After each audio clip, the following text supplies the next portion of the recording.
afterwards. So what I would like to do quickly, if we can just go around the room so that we all get a chance to put faces to names again.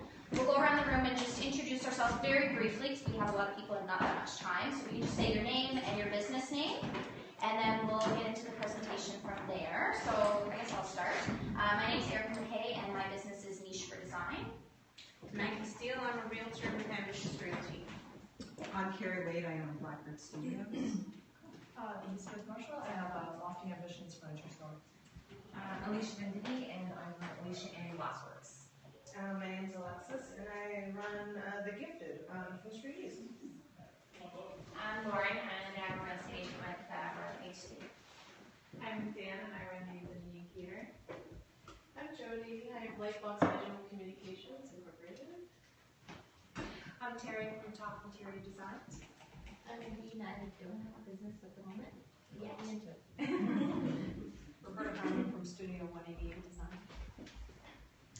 I'm Andrea Kovacs of many businesses. I work alongside Joel Hardy with platform and promotion and many other businesses. I'm Melissa McEwen, I am a holistic nutritionist. I'm Becky DeMold, and I'm a holistic nutritionist, and I do furniture and furniture. I'm Sue Dan. I have a company called The Generator doing social media marketing. Hi, I'm Kristen Archer. I also work at The Generator and I do the blog I Heart Hamilton. Hi, I'm Chanry and I work at The Generator. I'm Erin and I have the other group. Hi, I'm Jaji and I also work for Jill as well as Andrea. Hi, I'm Jessica Litter. I work with Erica at Niche for Design, and I also do wedding invitations on the side. I'm Erin, and I work for a design agency called Tree Pebble. I'm Janelle, and I also work for Design Tree Pebble. Hi, I'm Fee. I'm a wardrobe and style consultant from Style Transmedia. Hi, my name is Sarah. I run Drish Design and website design graphics. And there was a couple other people that came in that didn't get to introduce themselves. Hi, I'm Crystal. I'm manager of operations for the editor at Urban Magazine.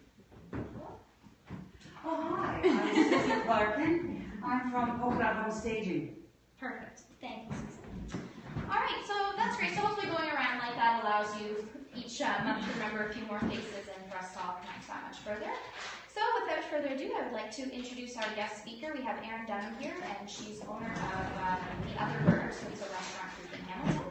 And she's going to be presenting on business relationships, and specifically business relationships with women. So it should be an interesting one for us in this room, I would think. Awesome. Thank you.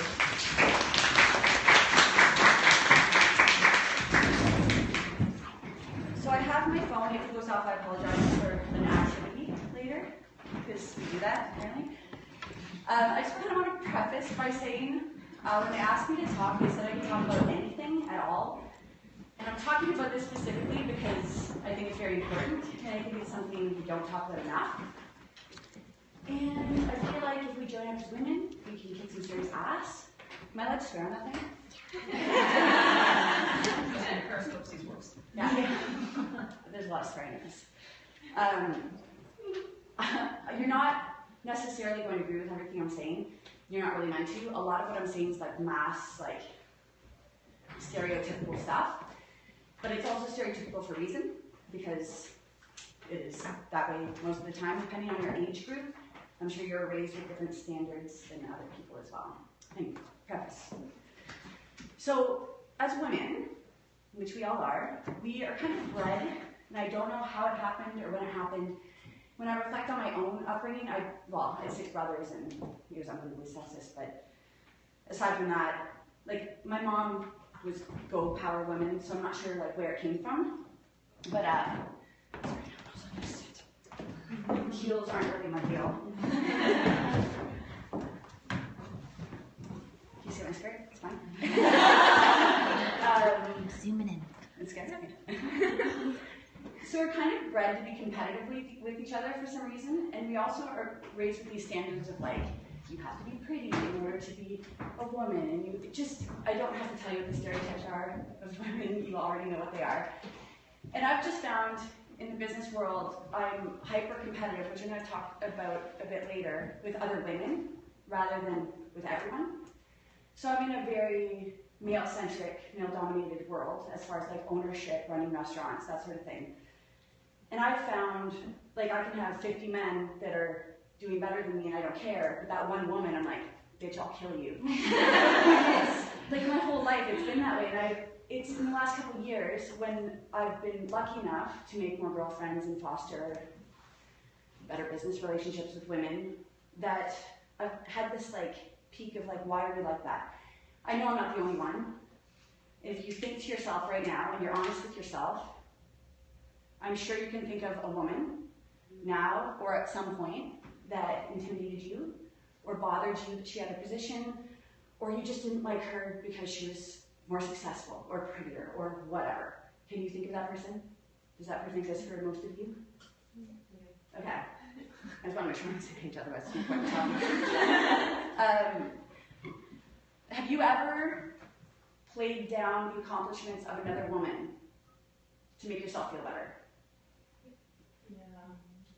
So this is something, and again, I caught myself doing it a couple years ago. I'm like, why am I doing this? Like, as soon as I started being more aware of what I was doing, it became so obvious. I'm like, this is ridiculous. This is so dumb. But it was the awareness that got me there. I did this my entire life up until that point of like, well, she only got that job because she probably slept with the boss, or, you know, the guy hiring thinks she's hot, or like there was always these like ridiculous things, and it was to make myself feel better. It wasn't because she was a bad person or she got her job that way. I just felt myself doing this because it brought me up in a way and made my lack of accomplishment more acceptable. Oh, the swearing is going to get reduced. Okay. Oh.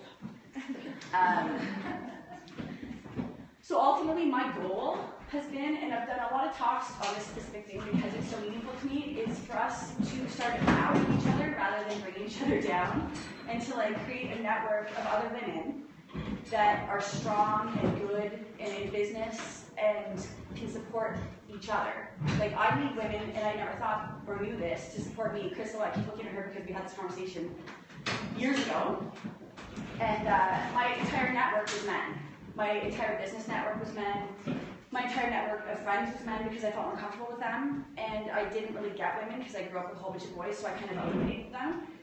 And I didn't see their value, and I know that sounds terrible, but it's what it was. And yeah, I just think now, if we actually started talking to each other and networking and forming these business relationships, the amount of like power and equality we could bring back into the workforce on our side, rather than, I know we've come a long way in history, of course, in the last 50 years, 100 years, 1,000 years as women, but I still see all of the differences in pay, in structure, in big CEO jobs across the board. Any amount of reading or research will show it's like 5% of CEOs are women, which is not representative of our population. So I feel like if we got together and we empowered each other more and we set examples for the future women of seeing us complimenting women and backing them up rather than insulting them and being catty and putting them down in their accomplishments, yeah, that's what I'm talking about in a long-winded way. So, what? So ultimately, I usually do this presentation as a presentation, but I'm kind of changing the format today to be more interactive just because I think it's more beneficial rather than me just talking at you, to kind of share experiences and work from that because it becomes more real. Earlier I asked if there was ever a time when there was a woman that you were intimidated by, not necessarily because she was intimidating, but because she had a better position than you or a better standing in some way that we see it in our life. Can any of you give me an example of this? You know you can, yes. I worked in corporate sales under PCE Capital, and we were lucky enough to have a female president and a female vice president of sales. And I knew them before they got to that position. And I found them to be both very intimidating. And I think also that they felt that they really had to scratch hard to maintain that position. I think that they wanted to be intimidated because they fought so hard to get there, and they were considered like different from other women, and then you made damn sure that you knew that, and that they really worked hard to enforce that into the character. Well, yeah, because to be a big CEO, you have to be a bad person. Yeah. Ultimately, right? So as women, we have to be even worse because we have to prove that we're just as hard ass as those guys in order to have that position. Yeah. So yeah, exactly. Have any of you ever had friends or people in your lives where you're like, you kind of resented them for their success? Other women? Come on.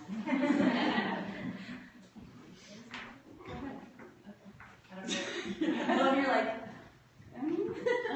Well, full disclosure, because we're all girls here. Women. All when I first met you, it was. Are you seeing me? I'm seeing you.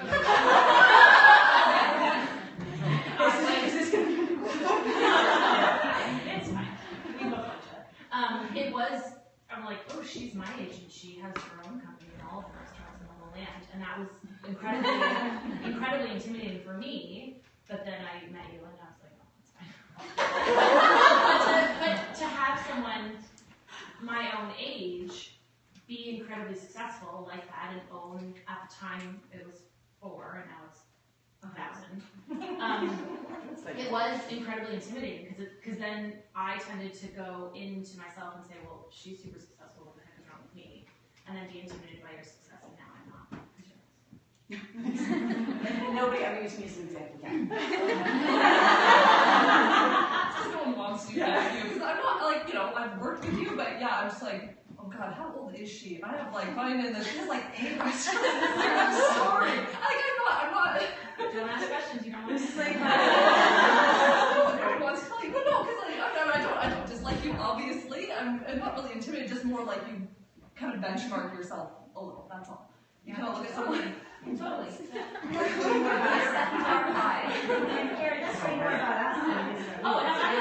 I just wasn't expecting this to kind of throw me off. Thank you for your commentary. Sorry, was not expecting. So, my next note is, yes, we're intimidated by people, but it's not because they're a bad person. That's actually in my notes.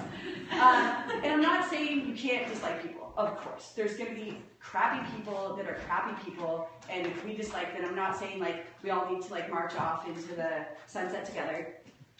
My thing is trying to get past the automatic reaction of feeling threatened by other women. And I find that's a big issue. And all the women I've talked to in the past, and I've done this talk multiple times, and I've had a lot of women give me feedback and tell me their stories and be like, yeah, you're right. I didn't even realize that. Like, I didn't realize I was lashing out because I was intimidated. It's not because this person's bad at their job or a bad person at all. It's just because of the way they make me feel.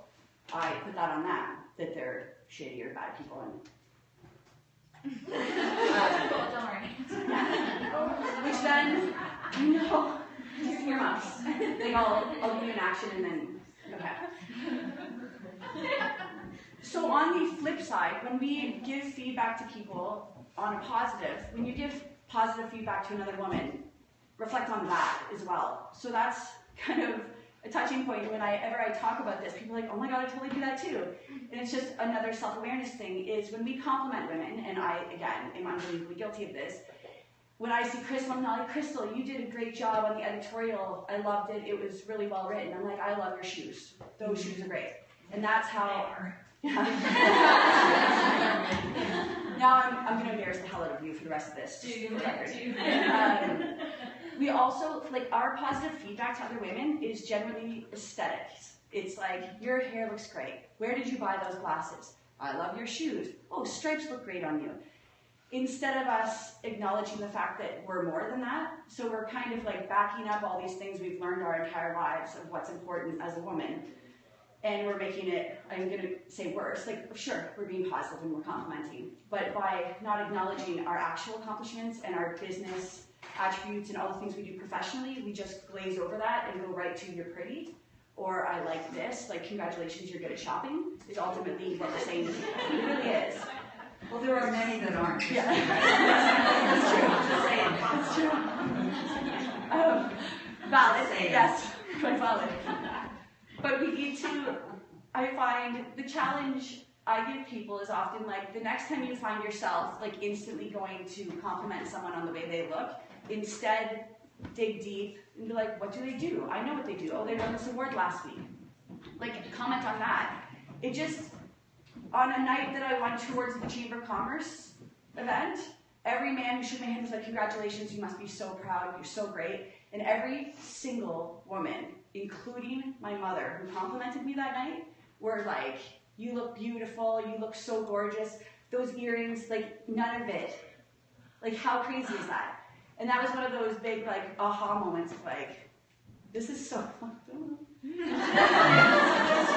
Messed up. so messed up. It's under my breath. I have a chocolate mouth, I'm really sorry. But yeah, so that, it was just this realization of like, we all do this, and it's just our automatic reaction. And if you become more aware of it, just the language we use with each other, it can change from bringing people up to bringing them down. A compliment can bring somebody down. It just can, and that's the fact. We have to have an understanding that other people's successes don't take away from our own, and we can build off of each other's successes. Like, that relationship you build with that woman you're just meeting, it may not have meaning to your business right now, but it may in 5 years. And having these healthy, good relationships are only good for business. Have you ever been talking to a woman, or a man, but generally women, and they start trashing someone else? Just because I'm focused on women right now. So when this happens, so you're, let's say at a professional event, and I've seen this quite a bit, and you're in a group of people, and a woman you're talking to starts putting someone else down. How does that make you feel? You're nodding your head, so you have to answer. I just think I've like tried to be this past like especially year super conscious about how I speak and speaking about others, because I find sometimes it's a couple glasses of wine in, it's very easy to jump on that bandwagon. Yeah. And I just really try to change. I play neutral. I'm very Switzerland. I say, oh, okay, well maybe it's because, you know, maybe she stumbled on her speech because she was really nervous or she had a bad day, whatever, not a big deal. And like topic switch. So I think I've spoken with my group of friends too, just about more supporting women. A lot of like new moms. So you hear everyone's opinions on how you should raise the kid, and it gets to a point where like we shouldn't be talking about why our friends choosing to breastfeed or not breastfeed in public. Guys, we're women and we need to not do this. So there's been a big shift in our group of friends because we've been very vocal about it and decided just like this to unite as we're so talented, our group of friends. So instead of doing that, so we're friends on right. Yeah, they really are. Yeah, you know, it's been a really good shift for everyone growing up a little bit. So yeah, that's awesome. Yeah. Generally, and I don't know how you are in business, in my business and the way I am professionally, if there's someone who I find, like in my mind, I label them poison people, the people who are just super negative all the time, we're always saying negative things, they're not bad people, it's just the way they are. It's just their like coping mechanism or whatever. I find, and this is something I reflect on, so when I talk, I try to be positive. If somebody did something unbelievably stupid and it's in the media and everybody's talking about it, I'll still kind of refrain and not voice my opinion unless it's like something like child rapist or something. Obviously, no, that's bad. But like business-wise, where there can be two camps, because when somebody is constantly negative or saying bad things, I kind of back away from them and try not to be involved with them, because I'm afraid that the second I walk away, they're talking the exact same thing about me. So then because of that fact, like, I'm never going to be that person where people think, oh, she might be, as soon as I walk away, saying that, because that's not me. So that's another thing we have to be more aware of in business. I find, men and women alike, is when you have that persona of negativity, it's not you that looks bad, it's your business too. So then, if that person thinks, oh, you're super negative, I don't want to be associated with you, they're also doing that to your business, and be like, maybe I don't want to get my stuff printed with them, or maybe I don't want them to be my web designer, maybe I don't want them to be my florist because they're going to come to my wedding and, you know, just have an opinion on everything. So also consider, like, the positivity and, like, being not a bad person, like a reflection on your business and your brand, because that's exactly what it is. Every time we have a conversation with anybody, it's not just us, it's your business you're representing, even if it's not a business setting. And I found that, Crystal, actually, I'll use you as an example again.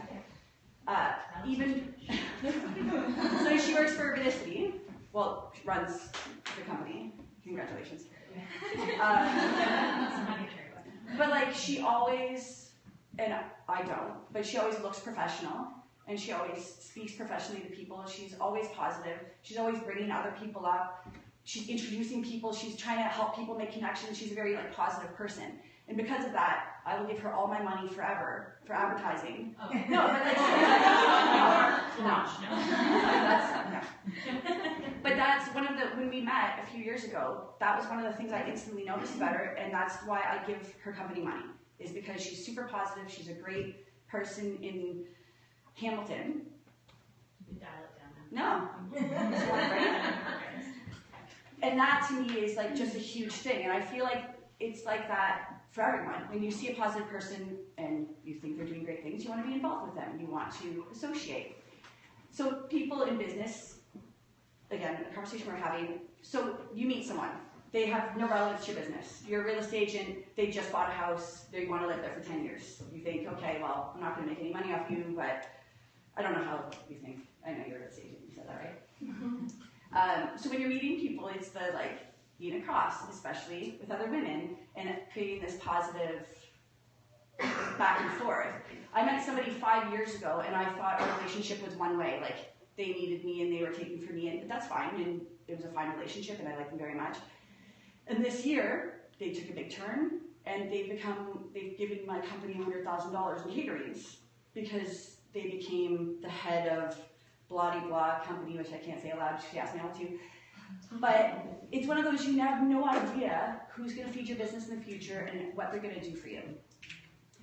Twitter, as we talked about last time, has some sort of ridiculous per capita, what is it? It's like the highest in Hamilton per capita users on Twitter. In Canada, yeah. In Canada. Okay, so Hamilton's a big deal on Twitter. In case she didn't hit home last time on how important Twitter is. Twitter's used for business, like you talked about. I firmly believe that you shouldn't just promote yourself on social media, but you should help promote other people too. Who has their phones, everybody? If you take out your phones, let's take a look. And open your Twitter feed.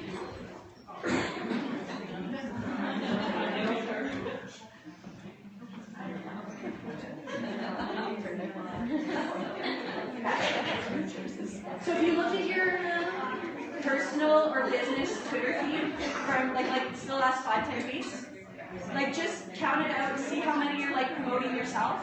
Of the 10, let's do 10. Why didn't you wait? You should tweet more. Get it together.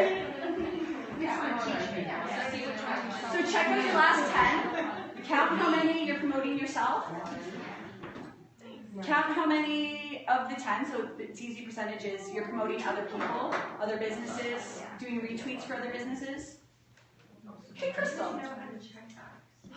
Never doing what you're talking about. Well, they're just talking about like of 10. No, just how many of them? Of 10, how many are business? And how many are like, One. Yeah. But that's really pathetic.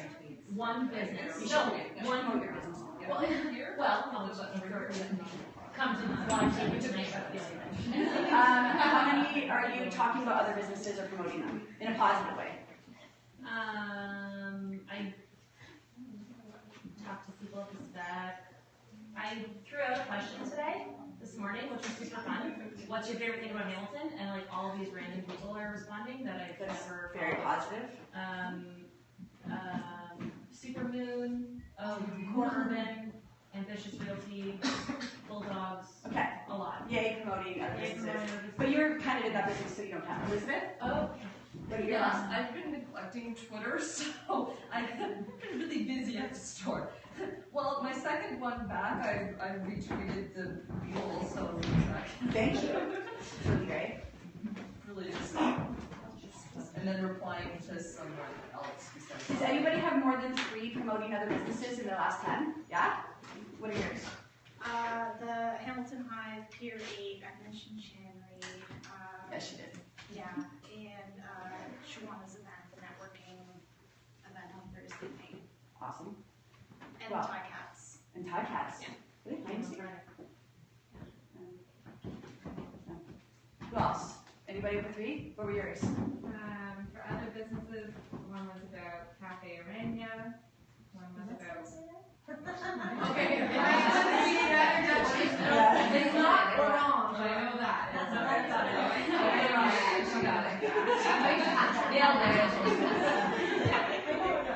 So cafe. So yeah, Arena, Pine Cone Coffee, and the TEDx event, which was kind of about me, I guess, because we were at it. Erin Dunham, Cafe Arena and Relay, and then my husband's art. And then I retweet about all the other cool social leaders. So ultimately, when you think of yourself as the brand for your business, how do you want to be? Do you want to be like pro Hamilton? Do you want to be pro other businesses? Recently, I gave up my Twitter. Like I have a person who does my Twitter now, and he has to promote other restaurants at least 20% of the time, because we're all about promoting other good businesses with good people and it being good, and then they promote us, and it becomes this awesome back and forth. Last week, have you guys ever heard of Metza Cafe? It's down in the Lister block. Okay. They're fantastic. I love their coffees. I'm there every day. Like, I tweet about them all the time. So they're newish on Twitter. It's a 65-year-old man. He's kind of like, I don't really know what I'm doing. So his son's been doing it and recently gave him a lesson in Twitter, and he went back on all the posts and was like, every day you do a tweet about us. And he was like crying. And like people were coming into his restaurant. He's like, get out of here, the Mule, if you gotta go there. Like actually he was so touched because he had no idea, right? He sees me every day and he didn't realize I was doing this. And then when he finds out, he was just like blown away. And that's like that feeling, I was like, oh my God, like I'm making a 65-year-old man cry right now because of love. Like that to me is like just awesome and incredible. But that feeling is addictive and incredible. And if we can start fostering that like amongst us as ladies, and I know we should give it like that in the world, generally, men, women, but I'm using the female example because I feel like it's lacking and I feel like we don't have it enough. And we ourselves are a group of women getting together to expand professionally, and I feel like doing it together is a much better way of doing it than feeling competitive with each other. Can I have one, hey, can I have one person on Twitter who's not necessarily that active on Twitter? Oh, no. Perfect. Do you know your Twitter handle? Yes. Okay, everybody pick up their phone. Oh, pick me then. Pick me then. Okay. So we're going to go on. What's your Twitter handle? It's at Paul, HALLMFG Consult. Okay, I'm sorry. Paul, HALL MFG Consult. Yeah. Okay, now we're all going to send her a nice message. Whether it's nice to see you today, you should tweet more, get it together. Get with the program.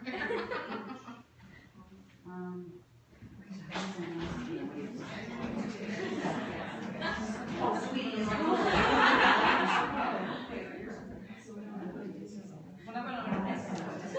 Okay, and I'm also gonna follow you.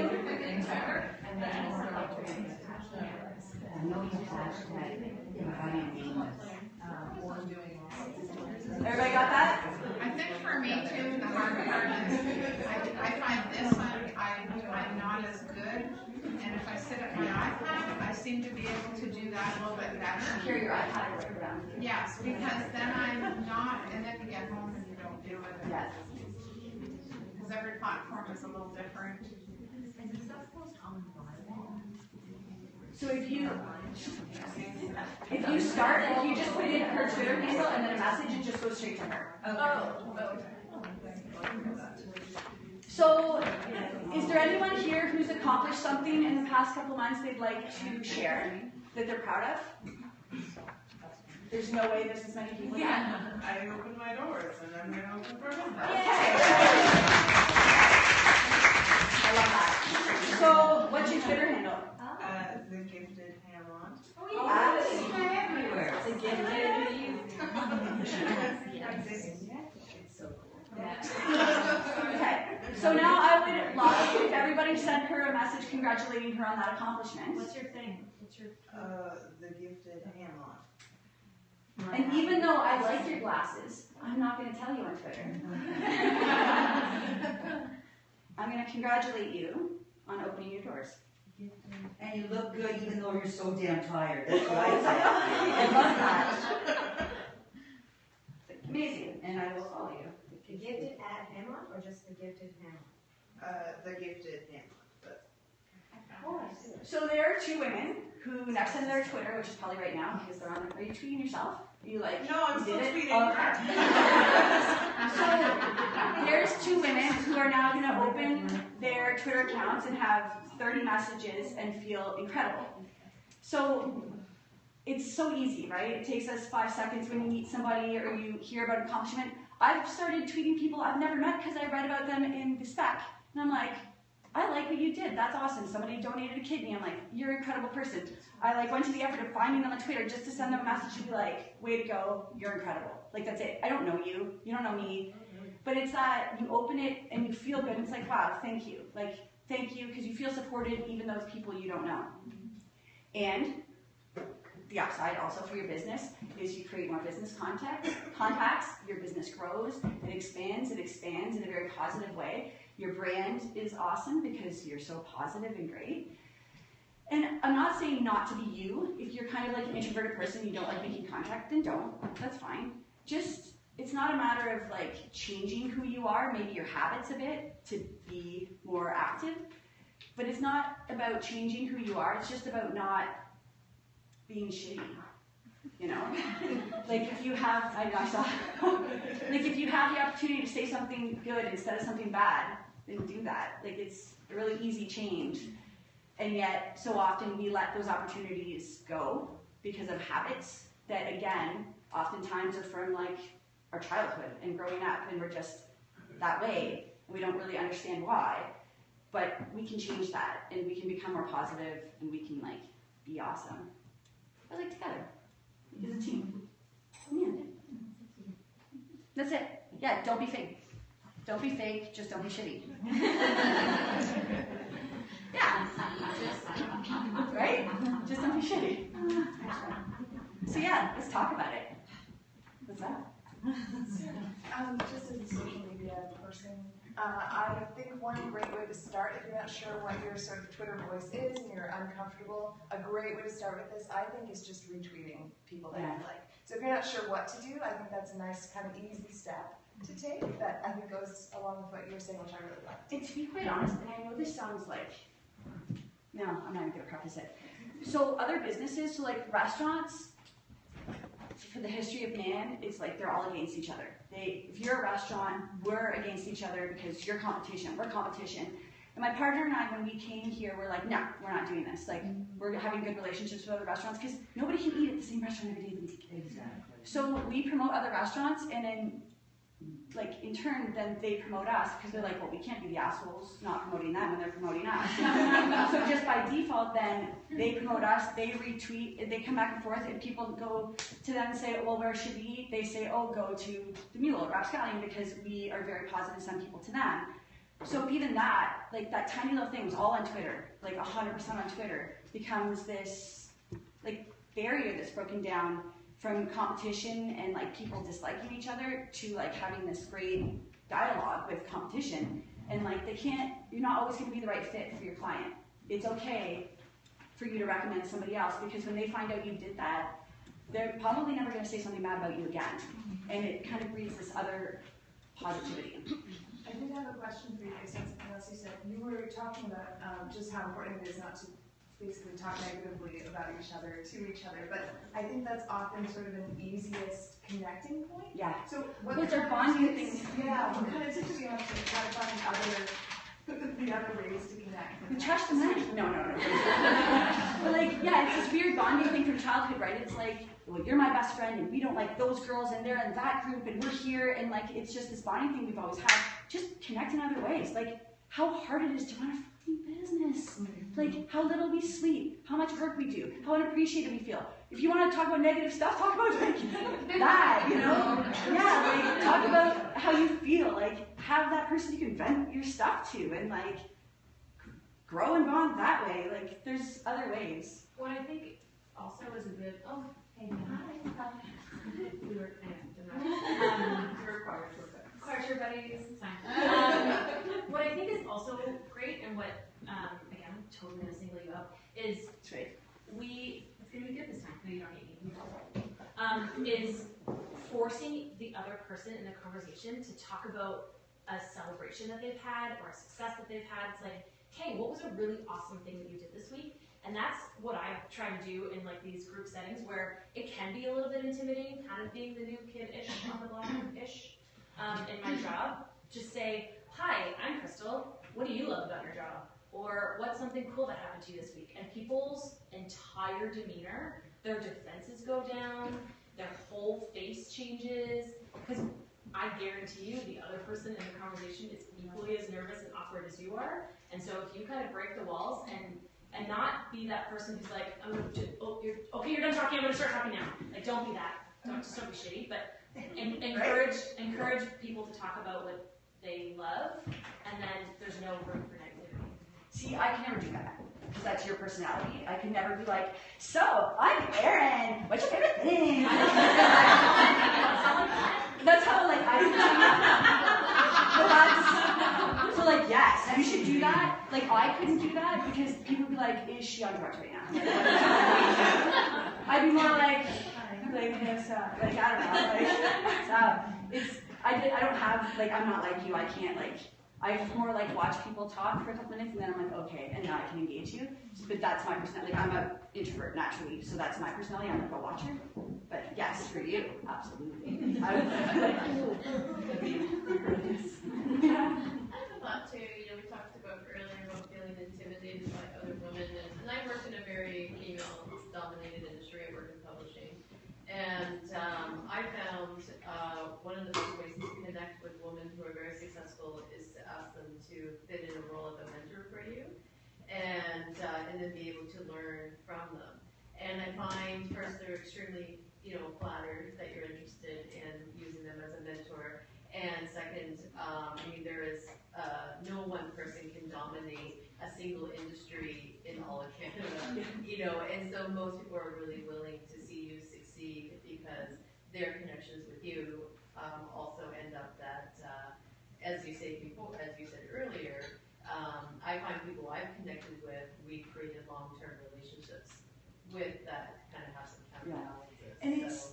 And that person's, like, as soon as you put them in that role, like, I have 2 mentors. One's a woman, one's a man. And as soon as you put them in that role, they want to support you in all aspects of your life. Like, it's incredible. And I would suggest not using that, like, as, like, you pinpoint somebody, like, you'd be good for business, but more like somebody you admire and you actually, like, believe you can have a back and forth with that is good for both of you. Well, and I don't think they have to be from your industry. I agree. Well, mine's not. Yeah, my mentor, she's just an awesome person. Denise Doyle. Yeah. I hate her name. Yeah, she got married. It has nothing to do with publishing whatsoever. Yeah. But she works in marketing, and I really believe in her work-life balance style, and her. We're both, single woman too. No children, no husband, sort of stuff. But I really think she really has embraced her life with work and balancing, enjoying life while she's at it. So that was the skills that I wanted to learn from her. Yeah, that's like the perfect example. I guess to add to that, I was just given a mentor actually, and I. Did they come with like a box? The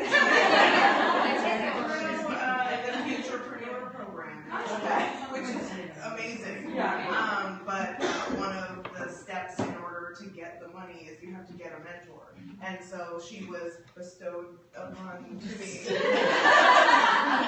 And she's amazing. She's a 66-year-old French woman from Oakville, and she's in IT. Like, she has nothing to do with what I do. But she's an honest sounding board, and I couldn't be happier with her because she, like, for some things that I think is the greatest idea on the planet, she's like, no, that's stupid. I really like, friends and family won't say that to you, and I think like just having an honest opinion for someone who isn't connected to you in any way is a great asset. Because sometimes you need somebody to tell you that's a stupid idea. Yeah. So, just adding. Yeah. Denise, just like you, she has nothing to do with me at all. She's the CEO of the YWCA. But I just admired her because of the way she lives her life. She has her husband, she loves him, and she's so invested and passionate about her work. And to me, that was the draw. Her passion alone could feed a city. Well, like if you chopped her up in like, her passion was the thing that, bad metaphor. So like, it's just ridiculous. The amount of passion she has fills a room wherever she walks. Her causes, you know them, you know the status. She's just so incredible. And to me, that's what drew me to her. And you're absolutely right. Like finding somebody like that to look up to and talk to, and that in itself will open your network, because then you get to meet their friends and their contacts and become a part of their life too. And it's just a great symbiotic relationship. And just a slightly different topic, but the idea, I think you alluded to it, is abundance versus scarcity, right? Especially as business people, and especially as people who have businesses in the same sector. Yeah.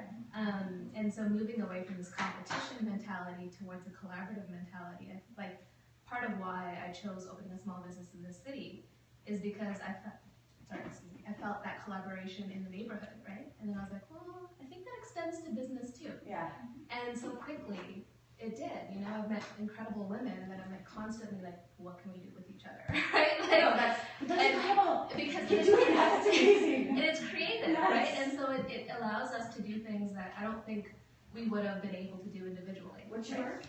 I'm a holistic nutritionist and a coach in own nourishing health on James Street. Yeah. But it gives me a chance to like bring in chefs and nutritionists and jam on a cooking class. Yeah. It allows me to bring in a tea sommelier. Is that the right word? Sure. Yeah.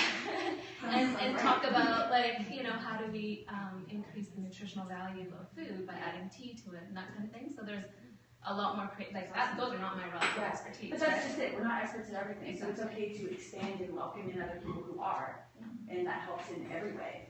And it's funny. There's some people in like really high positions in the city, like they're so influential, and I've had dinner with them, and they start trash talking people, other really relevant people in the city. I'm like I just don't even know how to react sometimes. I'm like, are you serious right now? And like, so why? Where does this come from? Obviously, it's from something. It was like some business deal that didn't work out the way they liked it 2 years ago. I'm like, who cares? Like, I can't believe we're having this. Like, I just can't. And I'll like, in my home, I'm like, no, we're not doing this. Like, that's ridiculous. Let's move on. Like, let's talk about something else completely.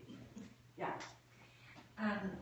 Like interesting thing when you said about the competition, and I now looking back, like I know I dealt with this, I responded very poorly. But as I started my business, I do glass work and I do geometric like trims, wall hangings, like, and there are some people who are doing similar things, like shapes, and if we all choose to make a square, they're all going to look similar.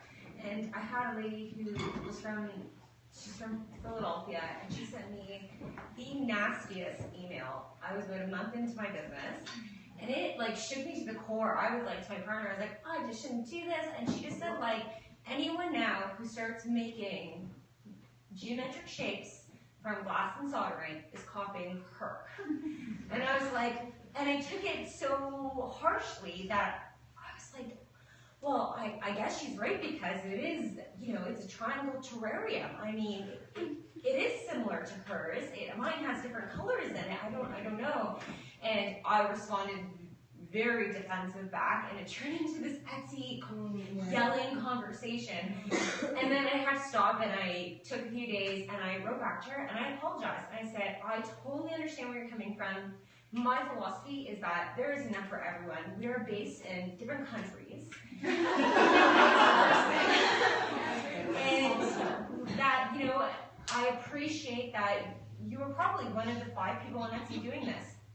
And that more people are moving stained glass, and we love it, and we're creating things too, and I get it. Now you're seeing competition, but there is enough for all of us, and, you know, I'm sorry that you feel this way, but my initial reaction was just like, who created like a shape? Are you serious?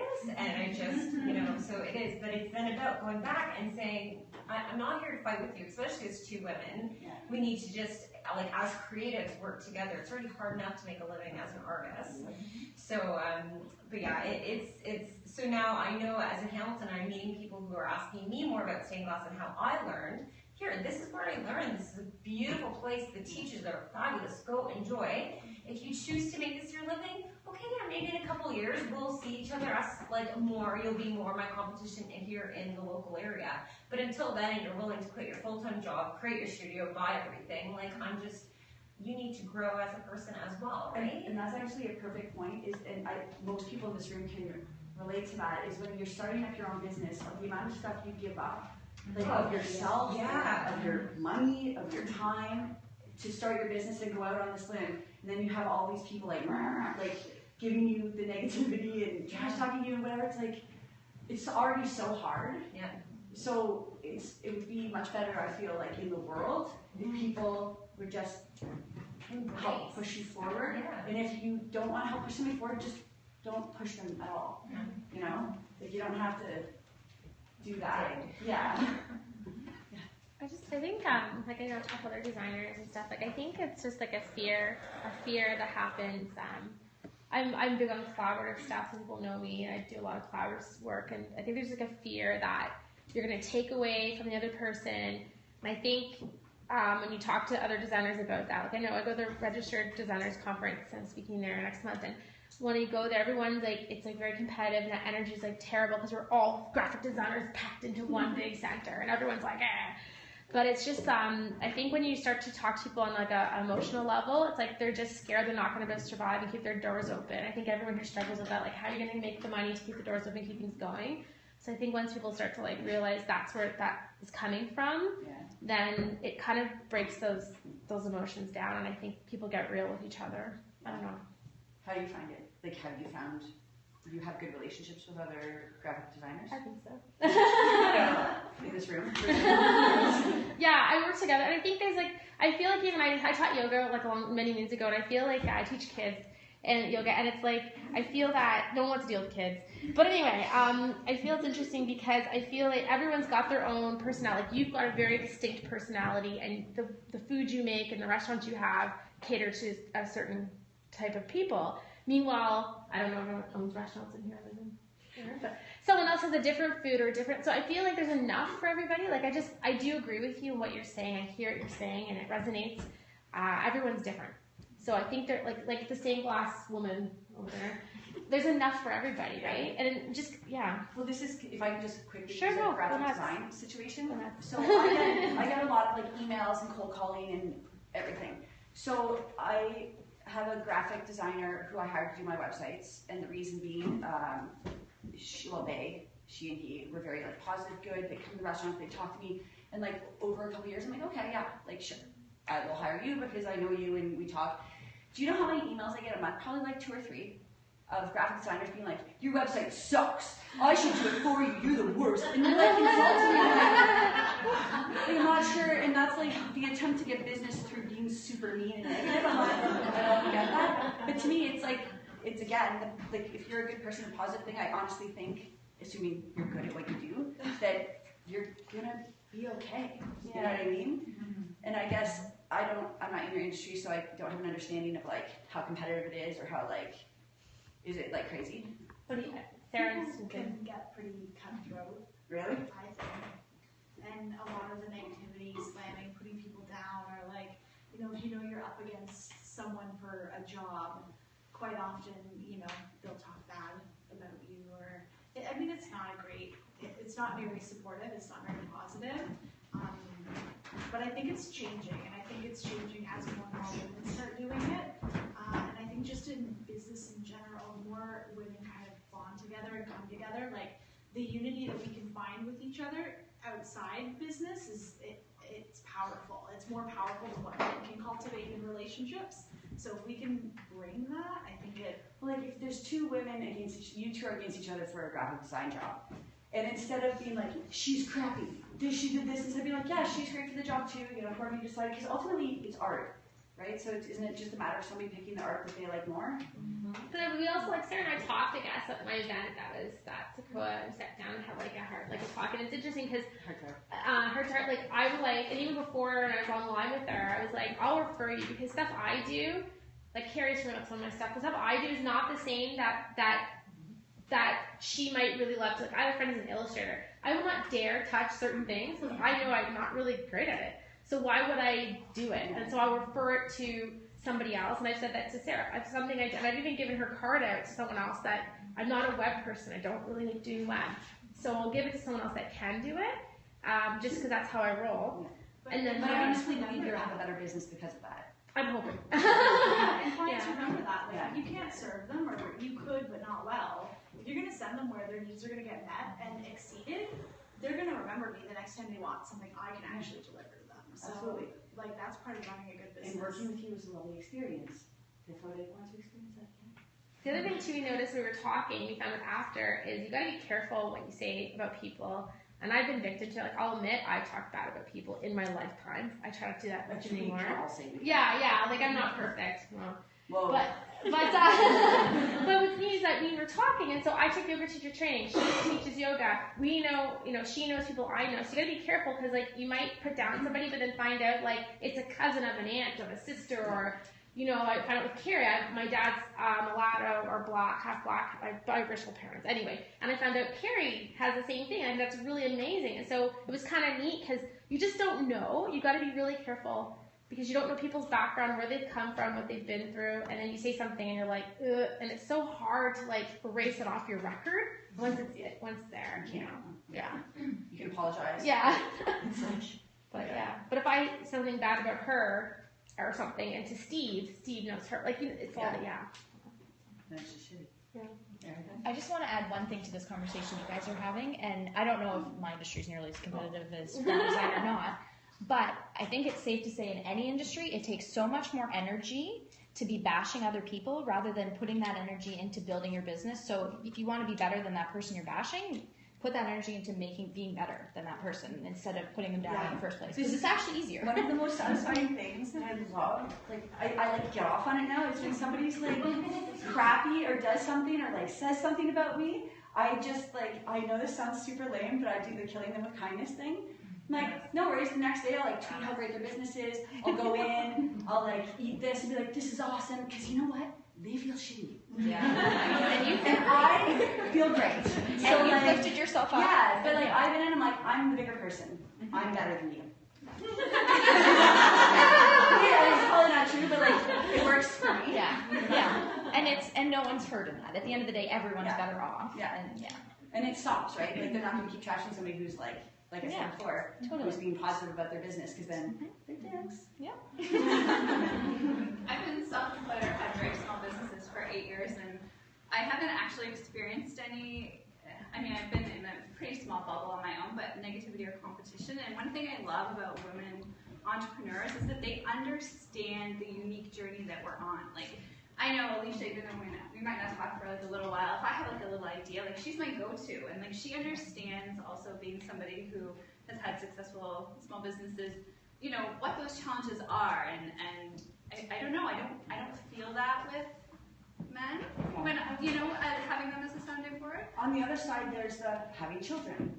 And so there's that try relating to a man in business about raising your children and doing this. Also try to relate to a man in business about making the choice not to have children, because I know I can't with the business. Like, you know what I mean? Or even the choices we make.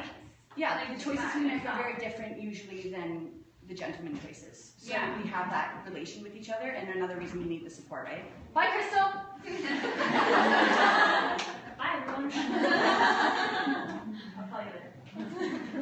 I find most of my negativity comes not from my peers or all wonderful people I work with, but they're from the people who don't run their own businesses. It's people who go to work every day, and have the weekends free. And when I talk about having to work all day Saturday, and it was like, well, where were you? The party started, an hour ago, and I was like, well, I had to work, and whatever. You work yourself, you work anytime you want.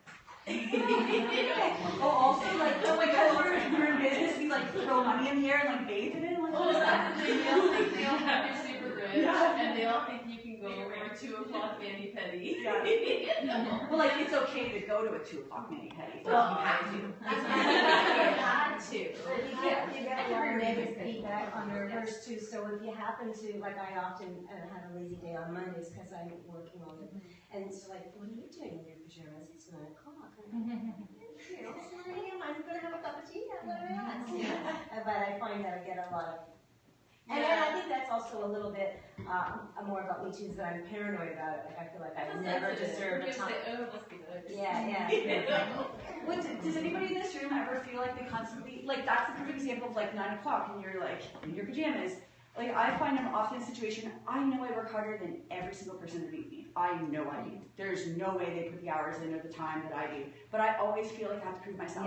Yeah. And my whole exec team are men and me, and I feel like, yeah, I have to work twice as hard just to be like, okay, I deserve my position. And I find that so like it might be a Monday, I'm like, sweet, sleeping until 8 today. And people are like, because I'm used to getting up, they're like calling me at 8 being like, why aren't you, like, what are you doing? And I instantly am like, I'm a failure. I slept in, like, this is the worst. It's that pressure, right? Of like the proving yourself that we always feel we have to live up to, which I feel a lot of our counterparts do not. Even today, I felt like my day got off, like I had a hiccup this morning and I didn't get to do what I wanted to do today because of my day off.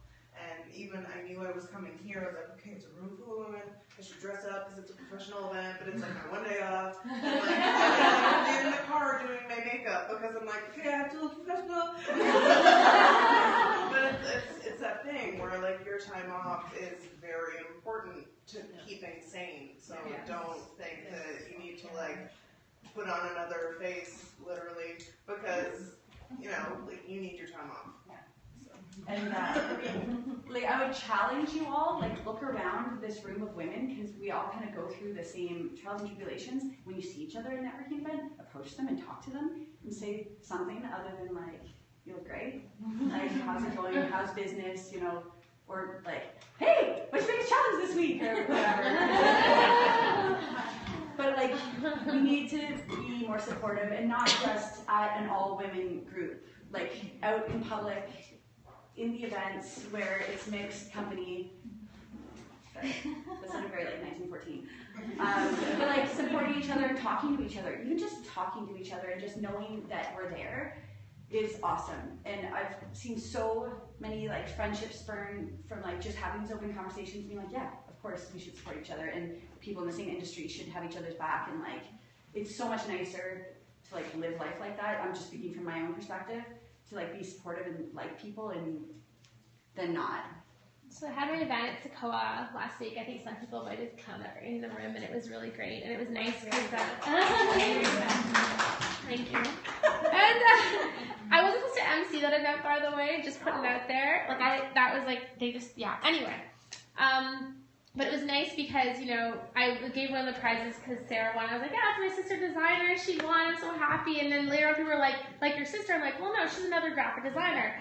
And it was funny that you mentioned all this because someone came and be like, oh, like you're friends with her and that's okay. And I'm like, it shocks me. Yeah, they didn't get. I was like, yeah, like oh, okay. And it was just like really, it was just like a one-off situation. So that was that. And the other thing when I was giving out prizes, I was like, like I was mentioning, like you gave a gift card, by the way, thank you.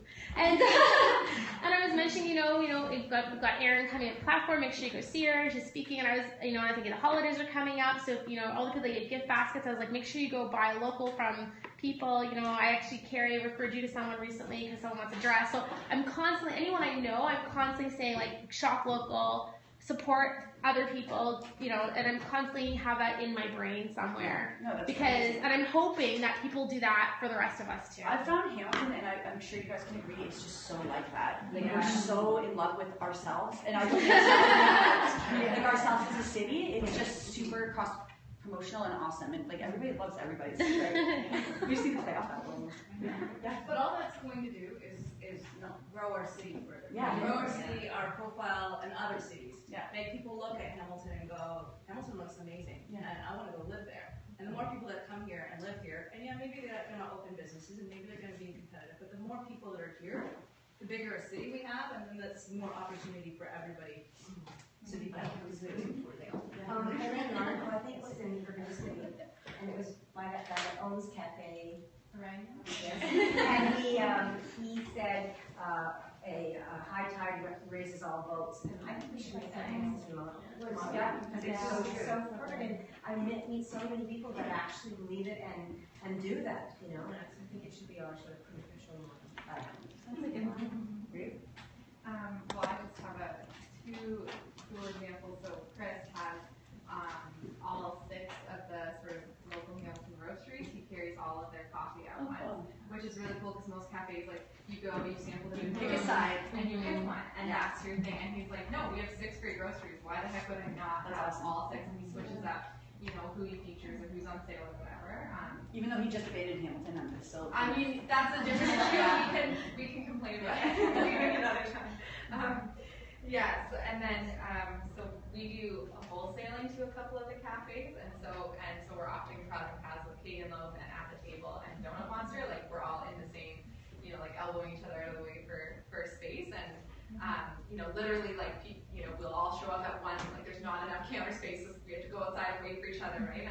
And so Josie from Cake and Loaf got us all 4 of us together just to, like, exchange cost analysis spreadsheets and try to see if we could sync up our deliveries or if we could divide our deliveries and just. Did you hate her for it? No, it was amazing, right? This is a cool trip. No, it was very, very cool, and it, you know, it was 45 minutes out of our day, and just, you know, we all and literally, like, okay, well, they only order 1 batch from you once a week. Maybe if they just ordered everything from you, that would work better that was just like a really beautiful example of that, right? It's awesome. Yeah. So yeah, be awesome. I think that's like the time, right? Yeah.